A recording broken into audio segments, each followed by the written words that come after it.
राधे राधे दोस्तों, आप सभी का मेरे YouTube चैनल ब्रतन पर मैं स्वागत करती हूँ।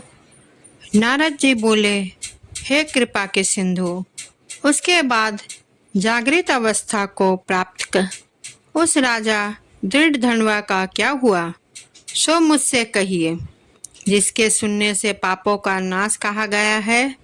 नारायण जी बोले, अपने पूर्व जन्म के चरित्र को सुनने से आश्चर्ययुक्त तथा और सुनने की इच्छा रखने वाले राजा दृढ़ धनवा से वाल्मीकि ऋषि फिर बोले।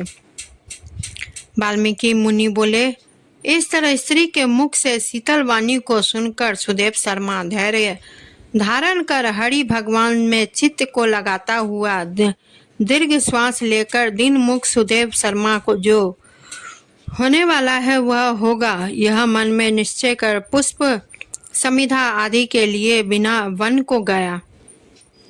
इस प्रकार करते उस सुदेव शर्मा का कितना ही समय बीत गया। बाद किसी दिन समिधा कुछ फल पुष्प आदि के लेने के लिए वन को गया। वहां जाकर सुदेव शर्मा मन से हरि भगवान के चरण कमलों का ध्यान करने लगा।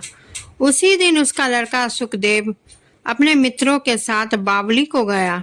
बावली में प्रवेश कर समवयस्क मित्रों के साथ जल यंत्रों से जल फेंकता हुआ और बार बार हंसता हुआ खेलने लगा। गर्मी के ऋतु में बार बार जल में खेलता हुआ हर्ष को प्राप्त हुआ। इस तरह प्रेम में मग्न सब बालकों से खेल करते हुए अथाह जल में खड़ा हुआ। वह सुखदेव बालक मित्र बालकों से पीड़ित होकर मित्र वर्ग के भय से भागने की इच्छा करता हुआ और भाग से प्रेरित हो अपने श्वास को रोककर अपने मित्रों को छलने की इच्छा से वहां अथाह जल में गोता लगाया, किंतु उस जल में व्याकुल होकर उसे बाहर निकलने की इच्छा करता सहसा उस अथाह जल में वह बालक मृत्यु को प्राप्त हो गया।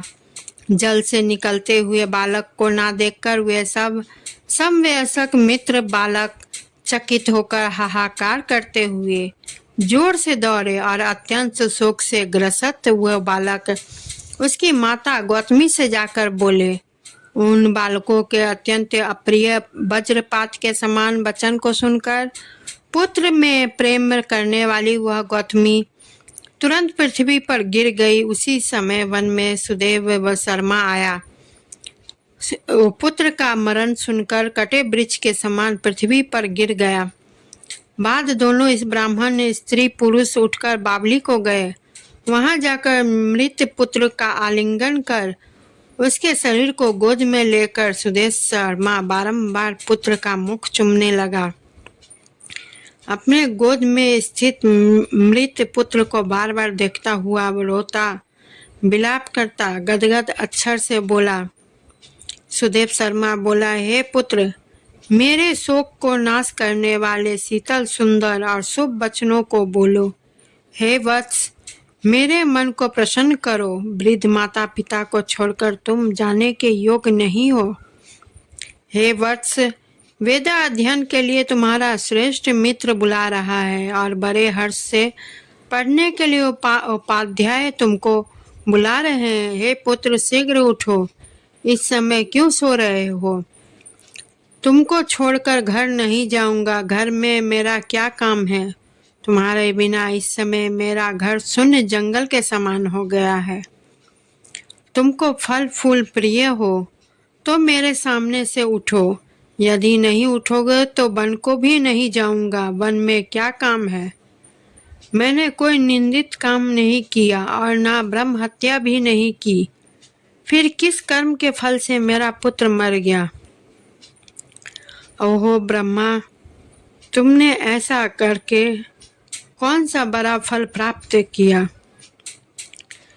हे ईश्वर, वृद्ध दिन मेरे नेत्र को लेकर निर्धन का धन और दोनों स्त्री पुरुषों का सहारा इस पुत्र को हरण करते तुमको लज्जा क्यों नहीं आती? सर्वत्र तुम दयालु हो, परंतु मेरे विषय में निर्दय हो गए हो, सो क्यों? अहो आश्चर्य है, मेरे भाग से यह उल्टा कैसे हुआ है? स्वभाव से सुंदर पुत्र की खोज इस समय मैं कहाँ करूं? हे पुत्र, तुम्हारे मुख और सुंदर नेत्र को कहाँ देखूंगा?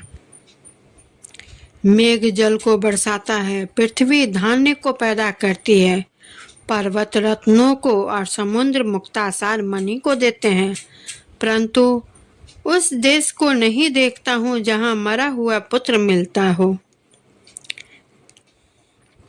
जिसके शरीर का आलिंगन कर हृदय के ताप को छोड़ता है। हे वत्स, तुम एक बार शीघ्र वचन सुनाओ और दया करो। तुम्हारी माता लज्जा छोड़कर चील के समान अत्यंत विलाप करती है। हे पुत्र, उसको देखकर तुमको दया क्यों नहीं पैदा होती है?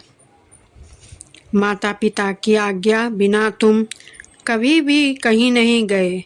हे पुत्र, हम दोनों से बिना पूछे ही दूर के मार्ग को गए हो क्या? इस समय किसके वेदाध्ययन की उत्तम वाणी को सुनूंगा?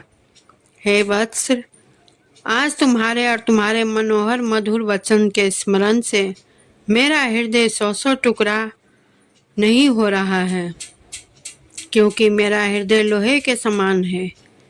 हे कौशलेंद्र राजा दशरथ, तुमको हम धन्य मानते हैं, क्योंकि रामचंद्र के बन जाने पर पुत्र के ताप से दग्ध वे प्राणों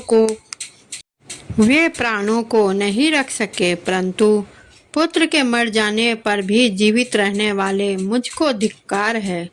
हे गोविंद, हे विष्णु, हे यदुनाथ, हे नाथ, हे रुक्मिणी के प्राणपति, हे मुरारी, हे दीन पर दया करने वाले, हे दयालु, पुत्र रूप अग्नि के ताप से संतप्त मेरी रक्षा करो। हे देवादिदेव, हे समस्त लोकों के नाथ, हे गोपाल, हे गोपीश, हे चक्र को हाथ में धारण करने वाले, हे यमुना के विष दोष को हरने वाले, पुत्र रूपी अग्नि के ताप से संतप्त मेरी रक्षा करो। हे बैकुंठ के वासी विष्णु, हे नरकासुर के रक्षक, हे चराचर के आधार, हे संसार रूप समुद्र से पार करने के लिए जहाज रूप अर्थात संसार समुद्र रूप पार उतरने वाले, हे ब्रह्मादि के देवताओं से नमस्कृत चरण पीठ वाले पुत्र रूप अग्नि के ताप से संतप्त मेरी रक्षा करो। हमारे समान सठ दूसरा कोई नहीं है।